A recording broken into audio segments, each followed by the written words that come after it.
আজি ভেঞ্চাৰ স্কুলৰ শিক্ষকৰ পদ প্ৰাধিকৰণৰ বিল আছিল আৰু কেইবাটাও বিল আছিল। আমি আমাৰ ফালৰ পৰা এমেণ্ডমেণ্ট আনিছিলোঁ, বহুখিনি পৰামৰ্শ দিছিলোঁ, কিন্তু চৰকাৰে কোনো ধৰণৰ আমাৰ সেই পৰামৰ্শখিনি তেখেতসকলে নামানিলে। ভেঞ্চাৰৰ শিক্ষক যুগ যুগৰ পৰা তেখেতসকলে শিক্ষকতা কৰিছে। কোনোবা 20 বছৰ, 22 বছৰ, 18 বছৰ তেখেতসকলে শিক্ষকতা কৰি তেখেতসকলে বঞ্চিত হৈ আছে। আৰু চৰকাৰে যি প্ৰতিশ্ৰুতি দিছিল যে এমেণ্ডমেণ্ট আনি তেখেতসকলৰ পদ প্ৰাধিকৃত কৰিব, কিন্তু দুৰ্ভাগ্য আজি যিটো চৰকাৰে যিটো বিল আনিলে এমেণ্ডমেণ্ট বিল, তাতে আমি দেখিলোঁ সামান্যহে সকাহ পাব, 90% শিক্ষক তাৰ পৰা বঞ্চিত হ'ব। যাৰ কাৰণে আমি কেইটামান মূল এমেণ্ডমেণ্ট আনিছিলোঁ।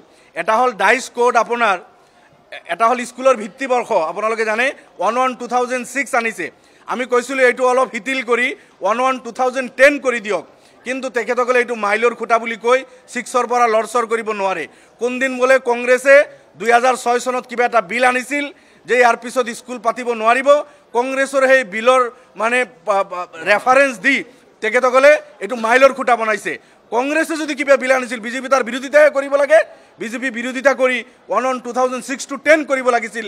আমি পৰামৰ্শ দিয়াত সেইটো নামানিলে।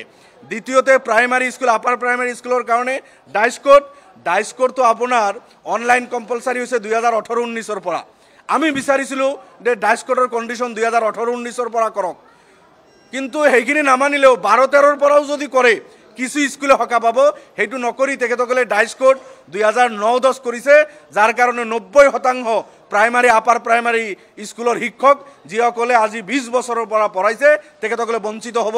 আমাৰ এইটো এমেণ্ডমেণ্টত তেখেতসকলে মানি লোৱা নাই। এনেকুৱা ৰেজাল্ট আৰু এনৰলমেণ্টৰ কথা আপোনালোকে জানে, 20 বছৰ এজন শিক্ষকে পঢ়াই আছে, এটা ক্লাছত 10জন ছাত্ৰ হ'ব লাগে।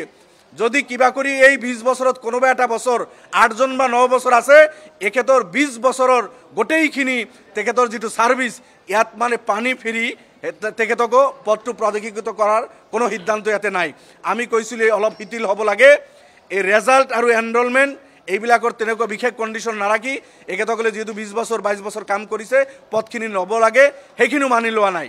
কিছু শিথিল কৰা বুলি কৈছে যে বিটিএডি এলেকা, 6 শ্বেডিউল এলেকা আৰু কিছু জনজাতীয় এলেকা, আমি কৈছিলোঁ গোটেই অসম কৰি দিয়ক। সেইটোও মন্ত্ৰী মহোদয়ে মানি লোৱা নাই। আৰু টিউটাৰ হিচাপে তেখেতসকলক জব কাৰ্ড হোল্ডাৰে যিমান পইচা পায় সিমানখিনি মজুৰিও মাহত তেখেতসকলে নাপায়, টিউটাৰ বনাই থৈছে।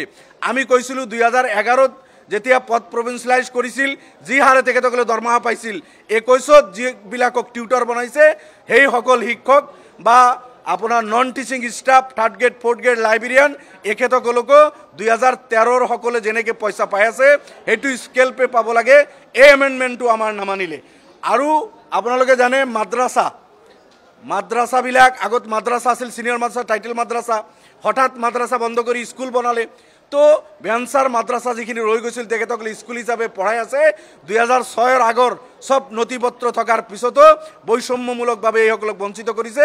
আমি কোৱাৰ পিছত মন্ত্ৰীয়ে মই লিখি দিলে তেখেতে এক্সামিন কৰিব বুলি কৈছে। এইটো সন্তুষ্টজনক উত্তৰ নহয়। আল্টিমেটলি আমাৰ এটাও পৰামৰ্শ তেখেতসকলে ৰখা নাই। আৰু এই ভেঞ্চাৰৰ শিক্ষকৰ যি দীৰ্ঘদিনীয়া সমস্যা, 95% ইয়াতে ভিক্টিম হ'ল। আজিৰ তেখেতসকলৰ এই বিলত তেখেতসকলে বঞ্চিত হ'ব, তেখেতসকলৰ কোনো পদ প্ৰাধিকৃত নহ'ব। এইটো দুৰ্ভাগ্য, যাৰ কাৰণে আমি বিচৰাতে আমাক প্ৰতিবাদ কৰিছিলোঁ আমি যে আমাৰ দাবী মানিব লাগে। নমানাৰ কাৰণে স্পীকাৰ মহোদয়ে মাৰ্চল লগাই আমাক সদনৰ পৰা তেখেতসকলে বহিষ্কাৰ কৰিছে। বহিষ্কাৰ কৰিলে একো আহে নাযায়। আমি এই বঞ্চিত ভেঞ্চাৰ স্কুলৰ শিক্ষকসকলৰ হৈ যুঁজি যাম।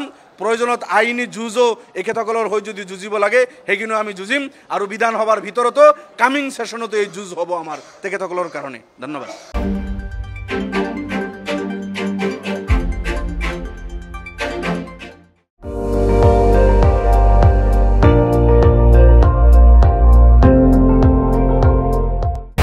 আপুনি চাই আছে ND24, সৰ্বশ্ৰেষ্ঠ নহয় সৰ্বোত্তমৰ দৌৰ।